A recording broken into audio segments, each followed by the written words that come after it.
Hi friends, இன்றைக்கி love me like I do ட்ராமாவோட episode 10 தான் பார்க்க போகிறோம். இதுவரை பார்க்காத வீடியோ டிஸ்கிரிப்ஷனில் லிங்க் கொடுத்துருக்கேன், போய் பாருங்கள். சாரி, இந்த வீடியோ போடுறதுக்கு ரொம்ப லேட் ஆயிடுச்சு. இனிமேல் தினமும் ஒரு வீடியோ போட ட்ரை பண்ணுறேன். இதுவரை தமிழச்சி யூடியூப் சேனல் சப்ஸ்கிரைப் பண்ணாமல் இருந்தீங்கன்னா சப்ஸ்கிரைப் பண்ணிட்டு பாருங்கள். வாங்க வீடியோக்குள்ளே போகலாம். இப்போ ஃபஸ்ட்டு ஸ்டார்டிங்கில் நம்ம ஹீரோவை தான் காட்டுறாங்க. ஹீரோ லியோவுக்கு அவங்க அசிஸ்டண்ட் டேங் வந்து ஐடியா கொடுத்துட்டு இருக்கான். இந்த மாதிரி அடுத்த ஹீரோயினியை இம்ப்ரெஸ் பண்ணுறதுக்கு ஒரு ஐடியா இருக்குது சார். என்ன அப்படின்னா, நீங்கள் ட்ரிங்க்ஸ் குடிக்கிற மாதிரி நடிச்சுட்டு இருங்க. அப்போ வந்து ஹீரோயினி உங்களை வீட்டில் கூட்டிகிட்டு போவாங்க. அப்போ நீங்கள் உங்கள் மனசில் இருக்கிறத பூரா சொல்லிடுங்க. நீங்கள் எவ்வளோ அவங்கள லவ் பண்ணுறீங்க, எவ்வளோ கேர் பண்ணிக்கிறீங்க அப்படிங்கிறதையும், அது மாதிரி அவங்க மனசில் இருக்கிறதையும் நீங்கள் ட்ரிங்க்ஸ் குடிச்சிருக்கனால சொல்லிடுவாங்க அப்படின்றாங்க. அதனால பக்காவாக பிளான் பண்ணி இப்போ ட்ரிங்க்ஸை குடித்த மாதிரி ஹீரோ மேலே லைட்டாக தெளித்து விட்டுட்டு மயக்கப்பட்டு ஹீரோ விழுந்த மாதிரி நடிச்சிட்டு இருக்காங்க. இப்போ ஹீரோயினிக்கு அந்த காரோட ஓனர் கால் பண்ணி, இங்கே லியோன்னு ஒருத்தவங்க இருக்காங்க, அவங்க உங்களோட பேரை தான் சொல்கிறாங்க, நீங்கள் வந்து கூட்டிகிட்டு போங்க அப்படின்னு ஹீரோயினிக்கு கால் பண்ணவும், ஹீரோயினி அந்த அசிஸ்டண்ட் எங்கே போனியா, நமக்கு எதுக்கு கால் பண்ணுறாங்க அப்படின்னு சொல்லிட்டு வேகமாக கிளம்பி வரா. வந்து பார்த்தா இங்கே லியோ வந்து நல்லா குடிச்சிட்டு படுத்துருக்க மாதிரி ஆக்ஷன் போடுறத பார்த்துட்டு இவ வந்து உண்மையிலே குடிச்சிருக்காங்க அப்படின்னு நினச்சிட்டு, ஏன் இப்படி குடிச்சாரு இன்னைக்கு தெரியலையே, அப்படி நம்ம தான் போயிட்டு கொண்டு போய் சேர்க்கணும் போல அப்படின்னு சொல்லிட்டு ரொம்ப சிரமப்பட்டு தூக்கிட்டு போகிறாங்க. தூக்கிட்டு போகிறேன்ற பேரில் அங்கிட்டும் இங்கிட்டும் செவத்தில் இடித்து ஹீரோவுக்கு வலியே வந்துடுது. இடித்து எப்படியோ கூட்டிகிட்டு போய் வீட்டில் படுக்க வைக்கிறாங்க. இப்போ ஹீரோவை வீட்டில் படுக்க வச்சோடனையும் ஹீரோயினி தடுமாறி டக்குன்னு ஹீரோ மேலேயே விழுந்துடுறா. விழுந்தா பார்த்தா அவ வந்து ஹீரோயினியை ரொம்ப நெருக்கமாக நம்ம ஹீரோவை பார்க்குறத பார்த்துட்டு, என்ன இவனோட ஐப்ரோ எவ்வளோ அழகாக இருக்குது பாரு, ஸ்கின்லாம் எவ்வளோ சாஃப்டாக இருக்குல்ல, லிப்ஸ் எவ்வளோ ரோஸ் கலரில் இருக்குது, இவன் தூங்கும்போது ரொம்ப க்யூட்டாக இருக்கான் அப்படின்னு அவளையே அறியாமல் சவுண்டாக சொல்லிட்டு இருக்கா. ஆனால் இதை பூரா நம்ம ஹீரோ கேட்டுட்டு தான் இருக்கான். எப்போ நீ லவ்வை பர்போஸ் பண்ண போகிற அப்படின்னு ஹீரோ மனசில் நினச்சிட்டு கேட்டுட்டு இருக்கான். ஆனால் நம்ம ஹீரோயினி டக்குன்னு சுதாரிச்சு, ஐயோ நம்ம இப்போ என்ன செஞ்சிட்ருக்கோம், முதல்ல வீட்டுக்கு கிளம்பணும் அப்படின்னு சொல்லிட்டு கிளம்பி போயிடுறா. இப்போ நம்ம ஹீரோயினி வீட்டுக்கு போய் அவங்க ஃப்ரெண்டு ரோஸிட்ட நடந்த விஷயத்த பூரா சொல்லிக்கிட்டு இருக்கா. இந்த மாதிரி ஹீரோ வந்து குடிச்சிட்டு ரொம்ப மட்டையாயிட்டாரு, நான் தான் கூட்டு போய் போட்டு வந்தேன். அது மட்டும் இல்லாமல் ஹீரோ நடந்துக்கிற விதத்தெல்லாம் பார்த்தா என்ன என்னவோ லவ் பண்ணுறாருன்னு தோணுது அப்படின்னு சொல்லவும், ஃப்ரெண்டுக்காரி என்ன சொல்கிறான்னா, ஏய் நீ என்ன லூஸா, அவன் எப்படி கேரக்டர்னு உனக்கு தெரியாதா, அவன் ஒரு கிறுக்கி, அவனா லவ் பண்ண போகிறான் அப்படின்னு சொல்லுவோம். ஆமாண்டி, நான் சொல்கிறத கேளு, நான் ஆஃபீஸில் ஒர்க் பண்ணிட்டு இருக்கும்போது எல்லாருக்கும் லஞ்சு கொடுத்தான்னா எனக்கு என்னமோ ஒரு வித்தியாசமாக ஒரு கட் அவுட்லாம் வச்சு அவன் ஃபேஸ் பதித்த மாதிரி ஒரு காலண்டர்லாம் கொடுத்துருக்கான். என் காலண்டர் கொடுத்தா லவ் பண்ணுறான்னு அர்த்தமா? ஆமாம், அது மட்டும் இல்லாமல் டின்னர் பார்ட்டிலாம் அரேஞ்ச் பண்ணியிருக்கான் எனக்காக. ஈவினிங் பார்ட்டி வச்சுருக்கேன் வான்னு வேற கூப்பிட்டுருக்கான் அப்படின்னு சொல்லுவோம். அவன் உன்னை நல்லா வேலை வாங்குறதுக்காக இது மாதிரி பண்ணிட்டு இருக்கான். அப்படின்னா எதுக்கு இப்போ ட்ரிங்க்ஸு குடிச்சிட்டு இருக்கும்போது கூட என்னைய கூப்பிட்டான் அப்படிங்க. அவன் உன்னை தூக்கிட்டு போக ஆள் இல்லைன்னு உன்னை வேலைக்காரி மாதிரி வச்சிருக்கான், இது கூட தெரியலையா? அவனை அவனை லவ் பண்ணிட்டு இருக்க போறேன் நம்ம ஃப்ரெண்டு வேறி சொன்னோன்னே ஹீரோயினிக்கு, ஆமாம் நீ சொல்கிறது சரிதான், என்ன அவன் எல்லாம் லவ் பண்ண மாட்டான். அப்போ ஹீரோயினிக்கு ஒரு கால் வருது. யார் பேசுகிறா அப்படின்னு பார்த்தா லூ தான் பேசுகிறாங்க. அந்த லூ இப்போ கால் பண்ணி, இந்த மாதிரி எனக்கு வந்து ஒரு ஆஃபர் வந்திருக்கு, பெட்ஸு இருக்குல்ல, பூனை, கேட்ஸுக்கு போகிறான், வீடு இல்லாத கேட்ஸுக்கு போகிறான், வீடு கட்டுறதுக்கான ஒரு வாய்ப்பு கொடுத்துருக்காங்க, அக்ரிமெண்ட் மாதிரி. அது வந்து நீ ஒரு உதவி பண்ணணும், டிசைன் பண்ணி கொடுக்கணும், எனக்கு உதவி பண்ண முடியுமா அப்படின்னு சொல்லிட்டு நம்ம ஹீரோயினிட்ட லூ பேசவும், உடனே ஹீரோயினி வர்றேன்னு சொல்லிட்டு உடனே அங்கே போயிடுறா. அங்கே போனால் ஹீரோயினிட்ட லூ வந்து, இந்த மாதிரி நீ வந்ததுக்கு ரொம்ப தேங்க்ஸு, நான் வரைஞ்சிருக்க டிசைனை பாரு, இதில் உன்னால் ஏதாவது மாற்றம் செய்ய முடிஞ்சால் மாற்றம் செஞ்சு கொடு அப்படின்னு சொல்லவும், நம்ம ஹீரோயினி வேகமாக பார்த்து, இந்த மாதிரி வீடு இல்லாத பெட்ஸ்லாம் ரொம்ப பயந்த சுபாவமாக இருக்கும், அதனால இந்த வீட்டுக்கு டோர்லாம் வச்சிங்க அப்படின்னா கொஞ்சம் நல்லாயிருக்கும், அதுக்கு கொஞ்சம் ஒரு கம்ஃபர்டபுளாக உணருங்க அப்படின்னு சொல்லவும், இந்த ஹீரோயினியோட செயல்பாடு நடவடிக்கைகள்லாம் லூக்கு ரொம்ப பிடிச்சு போயிடுது. கொஞ்சம் இம்ப்ரெஸ் ஆகுற மாதிரி தெரியுது. இப்படி இவங்க பேசிகிட்டு இருக்கும்போது ஹீரோயினிக்கு ஒரு கால் வருது. யார் அப்படின்னு பார்த்தா நம்ம ஹீரோ தான் ஃபோன் பண்ணி, எங்கே இருக்கட்டியான், இன்னைக்கு நைட்டு வந்து நான் டின்னர் பார்ட்டி வச்சுருக்கேன், நீ வரணும் அப்படின்னு சொல்லுவோம். இல்லை என்னால் வர முடியாது, நான் வெளியே இருக்கேன், நான் பிஸியாக இருக்கேன் அப்படின்னு சொல்லிடுறான். உடனே ஹீரோ டென்ஷன் ஆகிடுறான். இவனுக்கு என்ன வீக்கெண்டில் என்ன இவளுக்கு பிஸியான வேலை இருக்கும் அப்படின்னு யோசிக்கும் போது, அசிஸ்டண்ட் வந்து ஏதாவது வேலை இருக்கலாம் சார், பிஸியாக இருப்பாங்க அப்படின்னு சொல்கிறான். அப்படியா, நீ தானே இந்த ஐடியா கொடுத்த, பிஸியாக இருக்காளா அப்போ அவ, இனிமே நான் எப்படி பிஸியா இருக்கேன் பாரு. விட்டு போன ஃபைலெல்லாம் எடு. இன்னைக்கு ஆஃபீஸ்க்கு லீவ் கிடையாது. ஆஃபீஸ் விட்டு போன ஃபைலை பூரா இன்னைக்கு தான் நான் முடிக்க போறேன் அப்படின்றவும் உடனே அசிஸ்டன்ட் டேங்கு, ஐயோ இந்த கிறுக்கன்ட்ட வந்து மாட்டிக்கிட்டு நம்ம படுற பாடு இருக்கே, ஐயோயோயோ இப்பயே ஆஃபீஸ்க்கு வர சொல்றாங்க அப்படின்னு சொல்லிட்டு இப்படி வேலை வாங்குறானே அப்படின்னு சொல்லிட்டு புலம்பிட்டே அவன் போயிட்டு இருக்கான். இப்போ கட் பண்ணா அந்த பெட்ஸுக்கு வீடு கட்டுறதுக்கான ப்ராடக்ட் ஒரு மரக்கட்டையை கொண்டு வந்து இறக்கியிருக்காங்க. அந்த மரக்கட்டையெல்லாம் இவ பார்த்துட்டு இருக்கா. பார்த்தா தரமில்லாத கட்டையா இருக்கு. உடனே நான் வந்து உங்கள்கிட்ட கேட்டதே வேற, நீங்க கொண்டு வந்திருக்க மரக்கட்டையே வேற அப்படின்றவும், இல்ல இது வந்து ரொம்ப தரமா இருக்கும், மழைக்கு வெயிலுக்கும் நல்லா தாங்கும் அப்படின்றேன். இது லேசா தட்டுனாலே உடஞ்சிரும், இது வந்து ரொம்ப லேசான கட்டை அப்படின்றவும், நீங்க இதை வந்து கையில உடைச்சு காட்டிடுங்க, நம்ம இந்த ப்ராடக்ட் மொத்தமா கேன்சல் பண்ணிட்டு வேற எதை எடுத்துட்டு வரேன் அப்படின்னு மரக்கட்டை கொண்டு வந்தவே சொல்கிறேன். உடனே நம்ம ஹீரோயினை அந்த கட்டை எடுத்து காலில் ஒரு அடி அடித்து உடச்சிட்டு, பத்தியா உடஞ்சிருச்சு, இது தரம் இல்லாதது, ஒழுங்காக மாற்றி எடுத்துட்டு வா அப்படின்னு சொல்கிறா. இப்போ நடந்துக்கிட்டு இருக்கிறத பூரா லூ பார்க்குறான்.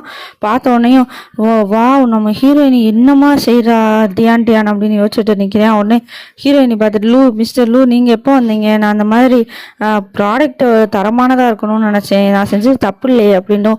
நீ செஞ்சது தப்பே இல்லை டியான், இது மாதிரி தான் பண்ணணும், நம்ம செய்கிற வேலையில் ரொம்ப இன்வால்வாக இருக்கணும், நீ செய்கிறது எனக்கு ரொம்ப பிடிச்சிருக்கு, நீ ரொம்ப அக்கறை எடுத்துக்கிற, ஏனோ தானோன்னு வேலை பார்க்காம நீ அது மேலே ரொம்ப கேர் பண்ணி பண்ணுற அப்படின்னு லூ சொல்லவும் ஹீரோயினுக்கும் ரொம்ப பிடிச்சிருது. இப்போ 2 பேரும் சேர்ந்து அங்கே ஒர்க் பண்ணிக்கிட்டு இருக்காங்க. அந்த கேட்ஸுக்கு பூரா வீடு கட்டுறதுக்கான வேலையை பார்த்துட்டு இருக்காங்க. அப்போ திடீர்னு பார்த்தா நம்ம ஹீரோ லியோ வந்துடுறாரு. லியோ வந்தவொடனே ஹீரோயினி, நீங்கள் எப்படி இங்கே வந்தீங்க அப்படின்னு கேட்கும்.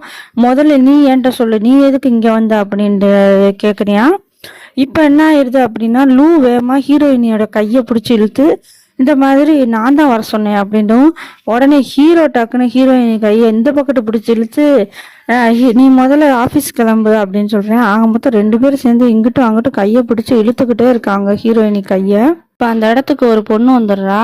அவங்க யார் அப்படின்னா, இந்த கேட்ஸை பூரா மேனேஜ் பண்ணுறவங்க. அவங்க வந்து இந்த மாதிரி ஹீரோயினிட்டையும் லூட்டையும் நம்ம ஹீரோவை பற்றி இன்ட்ரடியூஸ் பண்ணி வைக்கிறாங்க. இவங்க யாருன்னு தெரியுமா? நான் தான் கூப்பிட்டுருந்தேன், சியாங் குரூப்போட பெரிய ஓனர் தான் இவங்க வீடு இல்லாத பெட்ஸுக்கு பூரா நிதியுதவி பண்ணுறவங்க. இவங்க வந்து திறப்பு விழாவுக்கு பேசுறதுக்காக நான் கூப்பிட்டுருந்தேன் அப்படின்னு சொல்கிறாங்க அந்த பொண்ணு. இப்போ தான் நமக்கு ஒரு விஷயம் புரியுது, அந்த பொண்ணு கூப்பிட்டனால தான் ஹீரோ இங்கே வந்திருக்காங்க. இப்போ ஹீரோக்கு கேட்ஸ்னா பிடிக்காது போல. கேட்ஸ் வந்து ஹீரோ பக்கத்துலேயே தான் போகுது, ஏன்னு தெரியல.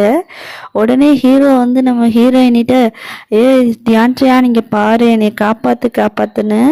அப்போதான் என்னடா ஹீரோ கேட்னா பயப்படுறாங்க அப்படின்னு தோணுது ஹீரோயினிக்கு. இப்போ இந்த பக்கத்து பார்த்தா டெக்கரேஷன் வேலைக்காக நம்ம ஹீரோயினி இப்போ பலூன்ஸ்லாம் ஊதி ரெடி பண்ணிட்டு இருக்காங்க. அப்போ வந்து ஹீரோ வந்து இந்த மாதிரி, நீ என்ன நினைக்கிற நான் இங்கே வந்ததை பற்றி அப்படின்னும், நீங்கள் வந்து கேட்ஸுக்கு வந்து அமௌண்ட் கொடுக்குறீங்க அதனால கூப்பிட்ருக்காங்க, ஆனால் இங்கே பார்த்தீங்களா லூவை எவ்வளோ பெருந்தன்மையாக நடந்துக்கிறாரு, இவ்வளோ இது பண்ணுறாரு, லூ உண்மையிலே ரொம்ப கிரேட் அப்படின்னு நம்ம ஹீரோயினி சொல்கிறத பார்த்துட்டு ஹீரோக்கு உடனே ரொம்ப கோவம் வந்துடுது. நீ என்ன எப்போ பாரு அவனே புகழ்ந்துட்டே இருக்க அப்படின்னு பேசிகிட்டு இருக்கும்போது கரெக்டாக அந்த இடத்துக்கு லூ வந்துடுறாங்க. இந்த மாதிரி நான் உங்களுக்கு ஏதாவது ஹெல்ப் பண்ணவா அப்படின்னு சொல்லிட்டு டியான்ட்ட கேட்கவும், உடனே நம்ம ஹீரோ வந்து வேணாம் நாங்கள் பார்த்துக்குறோம் அப்படின்னு சொல்லிட்டு குறுக்க புகுந்துடுறான். இப்போ திரும்ப வந்து இங்கிட்ட தனியாக ஹீரோ உட்காந்துட்டு இருக்கும்போது அந்த இடத்துக்கு ஒரு பூனை நம்ம ஹீரோ பக்கத்துலேயே வருது. வந்த உடனேயும் எதுக்கு இப்படி பூனை எல்லாம் நம்ம ஹீரோ பக்கத்துலேயே வருதுன்னு தெரியல. வந்து டியான் என்னை காப்பாற்று அப்படின்னா, நீங்கள் எதுக்கு பயப்படுறீங்க, இந்த பூனையை பார்த்து பாருங்க, இது எவ்வளோ க்யூட்டாக இருக்கு அப்படின்னு, அதனால இதை பார்த்து பயப்படாதீங்க அப்படின்னு சொல்லிட்டு ஹீரோவோட மடியில் அந்த பூனையை எடுத்து வைக்கிறான்.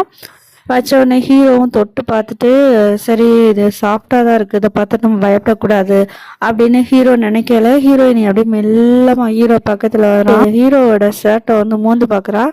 அப்போ தான் தெரிய வருது, நீங்கள் என்ன பர்ஃப்யூம் போட்டிருக்கீங்க, இந்த பர்ஃப்யூம் வந்து கேட்ஸுக்கு ரொம்ப பிடிச்ச பர்ஃப்யூம் அப்படின்றத ஹீரோயினி சொல்லவும், ஓ அதனால தான் காலையிலேருந்து எல்லா கேட்ஸும் என் பக்கத்துலேயே வந்துக்கிட்டு இருக்கா, இப்போ தான் புரியுது அப்படின்னு 2 பேரும் பேசிகிட்டு இருக்காங்க.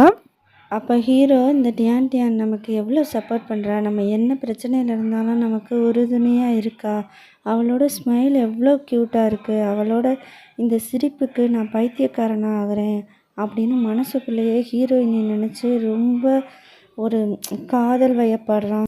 அதை அந்த அசிஸ்டண்ட் வந்து இந்த சுச்சுவேஷனை ஃபோட்டோ எடுத்துக்கிறோம் அப்படின்னு ஃபோட்டோ எடுத்துகிட்டு இருக்கான்.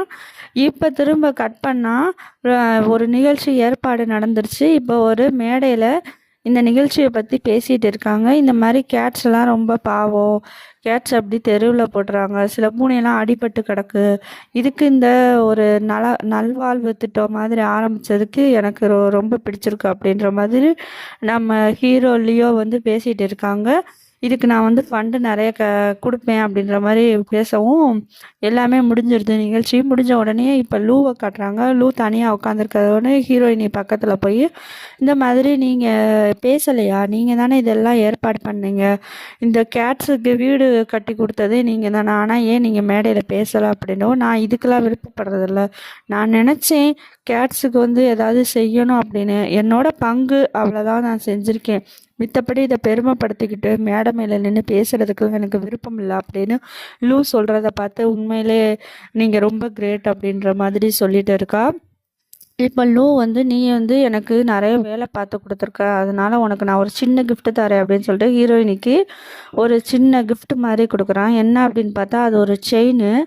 அதை ஹீரோயினி வாங்கி பார்த்துட்டு, எதுக்கு லூ இது மாதிரி ரொம்ப நல்லா இருக்குது அப்படின்னு சொல்லிட்டு, எனக்கு ரொம்ப சர்ப்ரைஸாக இருக்குது அப்படின்னு சொல்லிட்டு இப்போ சொல்கிறாங்க. இப்போ 2 பேரும் பக்கத்தில் ரொம்ப நெருங்கி உட்காந்துருக்காங்க.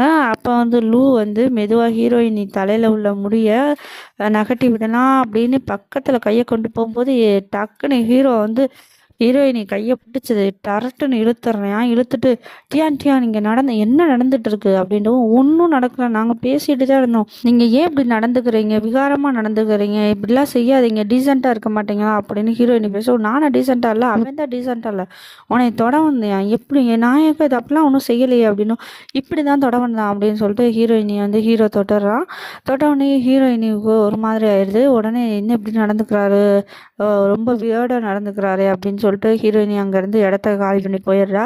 போனவுடனே இப்போ புலம்பிட்டு இருக்கான் ஹீரோ வந்து அசிஸ்டண்ட்டை, இந்த மாதிரி அங்கே என்ன நடந்துக்கிட்டு இருந்துச்சு தெரியுமா, அவன் வந்து தொட போனேன் ஹீரோயினியை, அப்போ ஹீரோயினியை அவன் தொட தான் போனேன், அப்படி தானே, தொடலையில், அப்போ யார் தொட்டது, நான் தான் தொட்டேன், அப்போ நீங்கள் தானே தொட்டீங்க, பிரச்சனையே இல்லை விடுங்க, அதை போய் எதுக்கு ஓயாமல் அப்படி சொல்லிகிட்டே இருக்கீங்க, வேலையை பாருங்க அப்படின்னு அசிஸ்டண்ட்டை சொல்கிறேன்.